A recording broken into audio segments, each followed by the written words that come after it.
ఓం నమో వెంకటేశాయ. భక్తులందరికీ నా హృదయపూర్వక నమస్కారాలు. ఏ విధంగా అయితే గవర్నర్ ముఖ్యమంత్రి వారిలో దిశానిర్దేశం మేరకు టీటీడీ బోర్డు తీసుకోవాలంటే నిర్ణయాల ప్రకారం వైకుంఠ ఏకాదశి దర్శనాలు ప్లాన్ ప్రకారం జరుగుతూ ఉన్నాయి. నిన్న ఎక్కడ కూడా భక్తులకి ఇబ్బంది లేకుండా దాదాపు 60,000 మంది భక్తులకి దర్శనం చేయించి, నిన్న కూడా ఎప్పుడు కూడా ఒక 2-3 కంపార్ట్మెంట్ కంటే ఎక్కువ కూడా వెయిటింగ్ లేకుండా 60,000 మందికి దర్శనం చేయించి, రాత్రి 10:30కి క్యూ లైన్స్, క్యూ కాంప్లెక్స్ అంతా కూడా ఖాళీ అయిపోయి స్వామివారి ఏకాంత సేవతో దేవాలయం తలుపులు ముగించేసేసి మళ్ళీ రాత్రి 12:05 ప్లాన్ ప్రకారం వైకుంఠ ద్వారం తెరుచుకోవడం, అర్చక స్వాములు, జియంగార్ స్వామి అందరూ కూడా సాంప్రదాయబద్ధంగా ఈ కార్యక్రమాలు అంతా కూడా నిర్వహించారు. స్వామివారి నిత్య కైంకర్యాలు ఇవన్నీ కూడా ఆగమోక్తంగా పూర్తి చేసి ఉదయం దాదాపు 120-125 మధ్యలో స్వామివారి దర్శనాలు, వైకుంఠ ద్వార దర్శనాలు ఇవన్నీ కూడా ప్రారంభించడం జరిగింది. మనం తయారు చేసినటువంటి ప్లాన్ ప్రకారమే 3 గంటలు సమయం ఏదైతే ఇవాళ సెల్ఫ్ వచ్చినటువంటి డిగ్నిటరీస్ కోసం కేటాయించి ఉన్నాం, దానికి స్టిక్ అయిపోయి దాదాపు 4:30 ఆ ప్రాంతంలో ఎవరైతే భక్తులు అంతకుముందు కూడా తెలియజేశాం, ఈ 3 రోజుల పాటు ఆన్లైన్ లక్కీ డిప్ ద్వారా దాదాపు 1,89,000 మంది భక్తులకి ఈ 3 రోజుల పాటు టోకెన్ ఇవ్వడం జరిగింది. అదే ప్లాన్ ప్రకారం ఉదయం 4:30 నుంచి ఎవరైతే భక్తులు వారికి కేటాయించినటువంటి స్లాట్ ప్రకారం రావడం జరిగింది, వారికి సర్వదర్శనాలు ప్రారంభిస్తాం. ఎక్కడా కూడా ఇబ్బంది లేకుండా టోకన్ లేని భక్తులు ఎవరు కూడా ప్రస్తుతానికి వచ్చి, అంటే ఏదైతే టీటీడీ గత ఒక 4-5 రోజుల నుంచి భక్తులందరికీ అవగాహన కోసం electronic media, print media, social media, broadcasting announcements, APSRTC buses, railway stations అన్నింటిలో ఏదైతే పెద్ద ఎత్తున అవగాహన కల్పించేటువంటి కార్యక్రమం తీసుకున్నాం.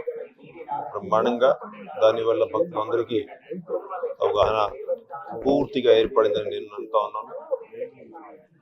టోకన్ లేనటువంటి భక్తులు 2వ తేదీ నుంచి 8వ తేదీ వరకు వచ్చి స్వామివారిని దర్శించుకోవాల్సిందిగా ఏదైతే విజ్ఞప్తి చేశాం, చాలా వరకు భక్తులు దాన్ని పాటిస్తూ ఉన్నారు అనేది క్లియర్గా కనపడతా ఉంది. అటువంటి భక్తులతో మళ్ళీ విజ్ఞప్తి చేస్తూ ఉన్నా, టీటీడీ ఎప్పటికెప్పుడు ఏదైతే అప్డేట్స్ అంటే రియల్ టైం మానిటరింగ్ ద్వారా ఏదైతే మనం కమాండ్ కంట్రోల్ సెంటర్ ద్వారా టైం టు టైం అప్డేట్స్ ఇస్తాం, అంటే సర్వ దర్శనానికి ఎన్ని గంటల సమయం పడుతూ ఉంది, అప్పుడు ఎంతమంది భక్తులు దానికోసం వేచి ఉన్నారు, ఏదైతే రియల్ టైం అప్డేట్స్ ఇస్తాం, దాన్ని బట్టి వాళ్ళు తన ప్రయాణం ఇవంతా కూడా ప్లాన్ చేసుకున్నట్లయితే ఇబ్బంది లేకుండా స్వామిని దర్శించుకునే అవకాశం లభిస్తుంది అనేది మళ్ళీ ఒకసారి తెలియజేస్తూ ఉన్నా. అదేవిధంగా నిన్నటి నుంచి పకడ్బందీ ప్రణాళికతో బందోబస్తు మెయింటైన్ చేసుకున్నటువంటి దాదాపు 3,500 మంది పోలీసు, విజిలెన్స్, సెక్యూరిటీ అధికారులందరికీ కూడా నేను ఈ సందర్భంగా హృదయపూర్వకంగా అభినందనలు తెలియజేస్తా ఉన్నా.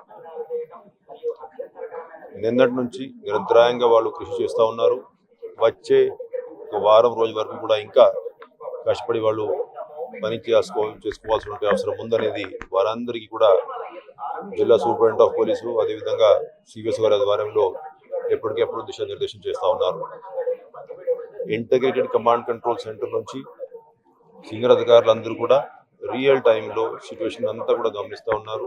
భక్తులందరికీ కూడా టైం టు టైం సలహాలు, సూచనలు ఇస్తూ ఉన్నారు. అదేవిధంగా వస్తున్నటువంటి భక్తులు నిన్న కూడా చాలా మంది భక్తులను ఇంటరాక్ట్ అయ్యా 3-4 సార్లు టెంపుల్కి వచ్చి వాళ్ళతో కూడా డిస్కషన్ చేయడం జరిగింది. టీటీడీ చేసినటువంటి ఏర్పాట్ల మీద సంతృప్తి వ్యక్తం చేశారు. అన్నప్రసాదాలు ఇవన్నీ కూడా బ్రహ్మాండంగా ఏర్పాటు చేసి ఉన్నాం. భక్తులందరూ కూడా ఇటువంటి ఏర్పాటు మీద కూడా సంతృప్తి వ్యక్తం చేశారు. భక్తులందరూ కూడా ఈ 3 రోజులు టైం స్లాట్స్ ప్రకారం ఎవరికైతే టోకన్లు అందాయో వాళ్ళందరూ కూడా టైం స్లాట్స్ ప్రకారం రావాల్సిందిగా వారందరూ కూడా విజ్ఞప్తి చేస్తా ఉన్నా. ఎందుకంటే వారికి కేటాయించిన టైం స్లాట్ ప్రకారం వాళ్ళు రాగలిగితే క్యూ లైన్ మూవ్మెంట్ కూడా ఆర్డర్లీ స్మూత్ గా ఉంటుంది. ఎక్కువసేపు వెయిట్ చేయకుండా వారందరూ కూడా స్వామివారిని దర్శించుకొని స్వామివారి ఆశీస్సులు పొందాల్సిందిగా విజ్ఞప్తి చేస్తూ ఓం నమో వెంకటేష్. టీటీడీ ఒక ప్రణాళికబద్ధంగా ప్లాన్ చేస్తుంది. అయితే భక్తులు సహకరించాలనుకుంటున్నారా ఈ కంప్లీట్ గా ఈ రోజు? మీరు చెప్పండి ఏం కనబడతా ఉంది. ఇప్పుడు నిన్న కూడా ఎక్కడ కూడా ఇబ్బంది లేకుండా వస్తున్నటువంటి భక్తులు వచ్చేటువంటి భక్తులు అందరూ కూడా దర్శనం చేసుకున్నారు. అంతకుముందు ఒక 2-3 రోజుల క్రితం నేను ఎప్పుడైతే ప్రతి ఒక్క ఎలక్ట్రానిక్ మీడియా వారికి ఇంటర్వ్యూ ఇచ్చే సమయంలో చాలా మంది డౌట్స్ ఎక్స్ప్రెస్ చేశారు. అంటే ఎక్కువ మంది భక్తులు వచ్చినట్లయితే క్యూ లైన్స్ ఇవన్నీ ఎట్లా ఖాళీ అవుతాయి 29 నైటు, అదేవిధంగా 30 తేదీ ఉదయం చాలా మంది టోకెన్ లేకుండా వచ్చేటువంటి పరిస్థితి ఉందనేది చాలా మంది మీడియా మిత్రులు కూడా అభిప్రాయపడ్డారు. అప్పుడు కూడా తెలియజేశాను. అంటే భక్తులు అందరూ కూడా టీటీడీతో సహకరించడానికి సిద్ధంగానే ఉంటారు. కాకపోతే మన కమ్యూనికేషన్ క్లియర్గా ఉండాలి. గత సంవత్సరానికి ఈ సంవత్సరానికి ఏదైతే భక్తులు సహకారం కోసమే ఇప్పుడు ఏదైతే సౌకర్యం కోసమే మనం సిస్టంలో మార్పు తీసుకువచ్చాం, అటువంటి మార్పు మనం సరిగా తెలియచేయగలిగితే ఎవరు కూడా ఇబ్బంది పడడానికి కానీ ఇబ్బంది పెట్టడానికి కానీ రారు. కాబట్టి ఈ గత ఒక 4-5 రోజుల నుంచి ఏదైతే పెద్ద ఎత్తున మనం అవగాహన క్యాంపెయిన్ తీసుకున్నాం అవి బ్రహ్మాండంగా భక్తులు అందరికీ చేరిందే నేను భావిస్తూ ఉన్నాను. ఇప్పుడు కూడా మీడియా మిత్రులు బాగా సహకరించారు, ఎలక్ట్రానిక్ మీడియా వారు బాగా సహకరించారు, సోషల్ మీడియాలో కూడా బాగా సహకరించారు.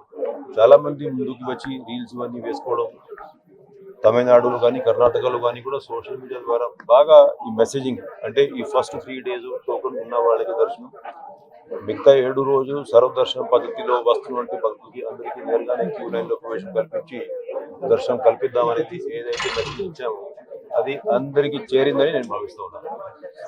ఓం నమో వెంకటేశ్వర.